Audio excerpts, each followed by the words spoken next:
그 어떤 10분보다 알찬 10분 뉴스 하이킥 하프타임 200만 요정 오윤혜 씨 나와 계십니다. 안녕하세요. 네, 안녕하세요. 콧물이 줄줄 나가지고 마스크를 썼습니다. 아, 제가 네, 그 하프타임 하는데 하에서 이게 잠깐 멈칫한 게 네, 제 마스크 때문에. 얼굴을 봤는데 마스크를 쓰고 계시는 거예요. 너무 예뻐서 놀란 건 아니시죠? 아, 네, 가렸더니? 네, 맞습니다. 네, 네. 맞다고요? 네, 감사합니다. 아니 뭐 분홍색 마스크를 쓰고 나오셔가지고 네. 어디가 아프신가 해서 살짝 놀라셨군요. 그랬네요. 아, 자, 제 이름으로 어떤 분이 삼행시를 지어주셨어요. 그러니까요. 제가 띄워드리겠습니다. 네. 오, 이런. 윤석열 정부. 해도 너무하네. 요런 소하리 패밀리라는 분께서 제 이름으로 삼행시 남겨주셨습니다. 야, 아마도 어제 후쿠시마 시찰단 네. 그 관련 뉴스 보고 그러신 것 같아요. 네. 아, 그거에서 약간 수정해야 될 게 방감기가 방사능이 반으로 줄어드는 예, 거지 예. 사라지는 게 아니다. 근데 제가 그렇네요. 제가 예. 줄어든다고 해가지고 그 부분은 제가 정정해 저도 드립니다. 체크를 못했습니다. 아, 예, 네네. 반감기니까 반으로 줄어드는 네. 거죠. 예. 급하게 제가 신장식 삼행시 아주 그것도 유치하지만 해보셨어요? 네, 예? 급하게 한번 해봤습니다. 다른 분들이 이거는 원래 소아리 패밀리 같은 분들이 보내주셔야 네, 그래야 하는 건데. 되는데. 한번 제가 한번 해보시겠어요? 해보고 요 정도 수준도 가능하다. 오기 10초 전에 했거든요. 해보도록 하겠습니다. 신선한 뉴스의 맛집 찾으십니까? 아, 장난 아닌 재밌는 뉴스 맛집. 시기 신장식의 뉴스 하이킥. 이거 되게 글자들이 어렵더라고요. 아, 예. 아유, 감사합니다. 네. 요 정도 수준이면 가능하니까 많은 분들 삼행시 부탁드립니다. 예, 아이고, 제가 말씀드리기 조금 뭐했는데 네. 직접 말씀해 주셔서 예, 저 제작진에서 이거 그대로 따서 홍보 스팟으로 쓰겠습니다. 라고. 아, 그래요? 저는 하면서 이거 너무 유치하다 생각했는데 갑자기 하고 싶어가지고 만들었는데 마음에 드신다면 다행입니다. 아이고, 감사합니다. 자, 오늘 보신 네. 뉴스, 눈이 간 뉴스 어떤 게 있으셨어요? 제가 매주 PD 수첩을 챙겨보진 않아요. 네네. 근데 정말 우연의 일치로 네. 아이들 이제 양치시킬 시간쯤에 딱 PD 수첩이 하더라고요. 예, 요즘 매주 화요일 저녁 9시. 9시면 하더라고요. 예. 그래서 어제 전우원 씨 편 PD 수첩을 보면서 제가 정말 많은 생각이 들었습니다. 전우원 씨가 이제 5.18 희생자분들을 또 찾아뵙기도 하고 네. 또 본인이 직접 사죄의 말씀도 올리고 그러면서 이순자 그러니까 전두환 씨의 부인이죠. 네네. 이순자 씨에게도 이제 집 앞에 가가지고 카톡을 보내요. 할머니 저 왔어요. 저 보고 싶다고 하셨잖아요. 사랑해요. 라고 했더니 네. 그때는 바로 단문이 안 왔는데 나중에 아주 장문으로 할아버지 얼굴에 먹칠이나 하고 마약에 해롱해롱 하면서 굉장히 손자를 호통하시더라고요. 그러니까요. 마약에 손을 대는 것도 모자라 할아버지 얼굴에 먹칠을 하느냐. 네. 5.18 때 태어나지도 않은 너는 주제 넘게 아무데나 나서지 말고 자신에게 떨어진 일이나 잘 처리해. 이렇게 쓰셨더라고요. 그리고 어제 PD 수첩을 보면서 이 전두환 씨가 922억 미납 있잖아요. 추징금이. 네. 근데 이거를 다시 추징할 수도 있는 희망적인 얘기를 해줬어요. 추징 상법이 있대요. 네네. 전두환 추징 상법 해가지고 첫 번째 형사소송법 개정안에 재판이 확정되고 사망을 한 이후에도 상속 재산에 대해서는 집행할 수 있다. 네. 그리고 공무원 범죄에 관한 몰수 특례법 개정안, 그리고 형법 개정안 이런 것들이 이제 통과돼야 되는 거죠, 국회에서. 네, 통과가 돼야 되는데 이게 보통 법은 형법이나 이런 거는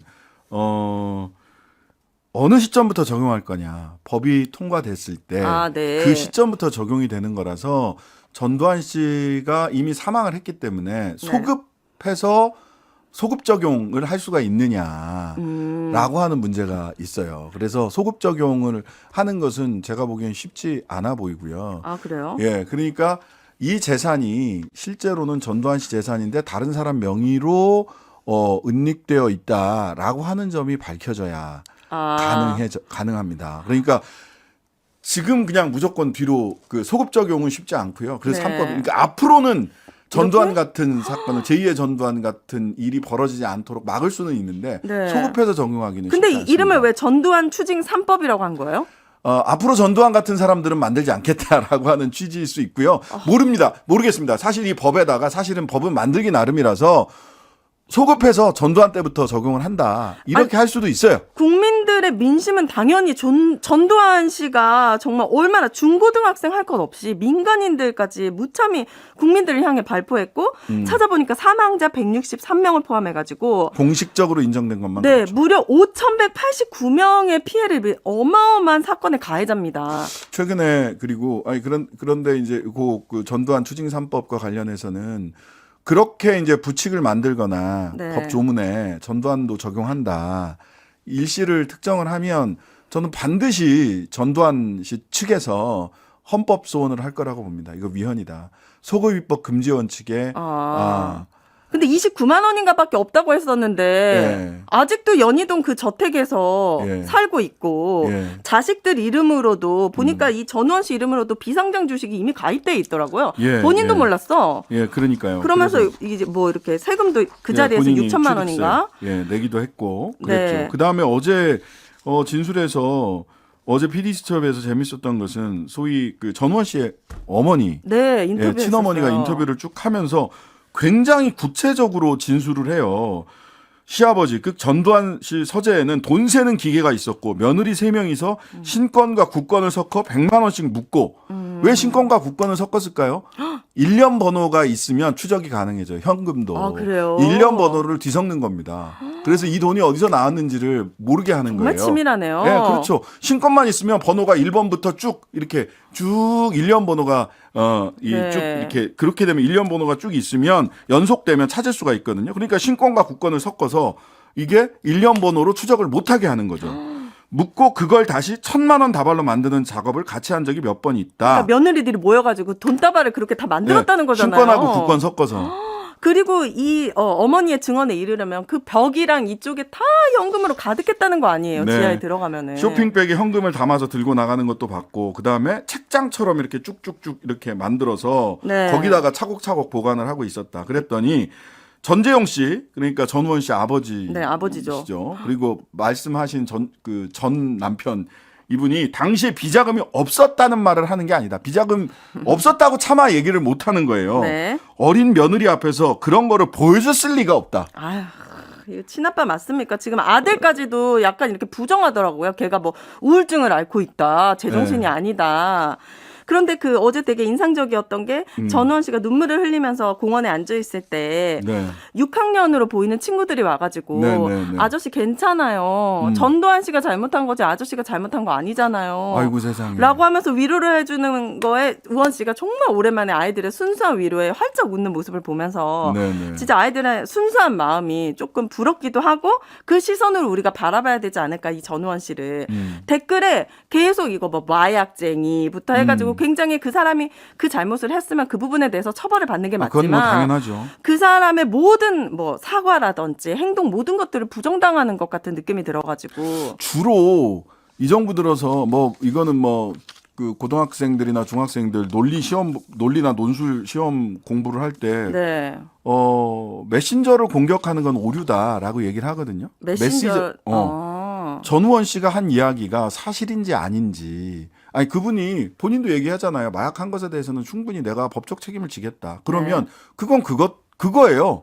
그러면 전우원 씨가 한 얘기가 사실인지 아닌지 그 이야기에 논리적인 근거가 분명히 있는지 없는지 네. 이렇게 구체적인 진술을 하고 있는데 이런 구체적인 진술을 꾸며서 할 수 있는 것인지 그러니까요. 이런 이야기들을 해서 메시지는 메시지로 반박을 해야 되는데 약쟁이다.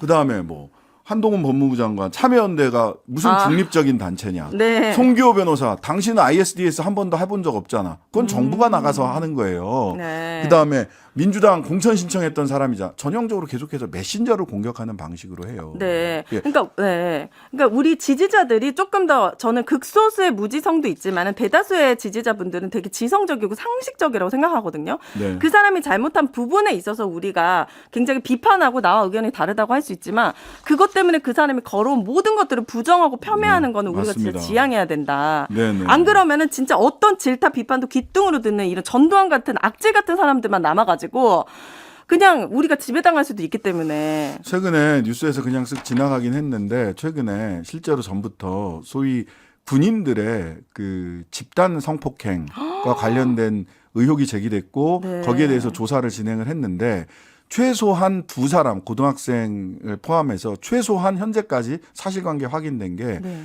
2 여성에 대한 군인들의 집단 성폭행이 있었다라는 점까지가 사실관계 확인을 대한민국에서요? 했어요. 예, 5.18 때. 5.18 때. 5.18 때요. 5.18 때. 그러면서 끔찍하네요. 제발 그쪽에서 진상조사를 진행하는 측에서는 제발 당시에 실제로 가담했던 사람들이 증언 또는 목격했던 사람이 증언을 해달라고 얘기를 하고 있거든요. 네. 이런 범죄 행위가 밝혀지고 있는데 이순자 씨가 너 마약하고 해롱거리지 말고 그러니까. 전두환 씨 얼굴에 할아버지 얼굴에 먹칠하지 마라 이런 이야기를 할 수 있다는 우리 그런 거에 속지 맙시다. 우리는 본질에 봐야 됩니다, 여러분. 네. 이순자에게 속지 맙시다. 예. 잠시 후 3부에서는요. 김봉신, 한상희 두 전문가에게 어제 발표한 여론조사 결과 심층 분석 들어보도록 하겠습니다. 오늘의 아프타임은 여기까지. 감사합니다. 감사합니다.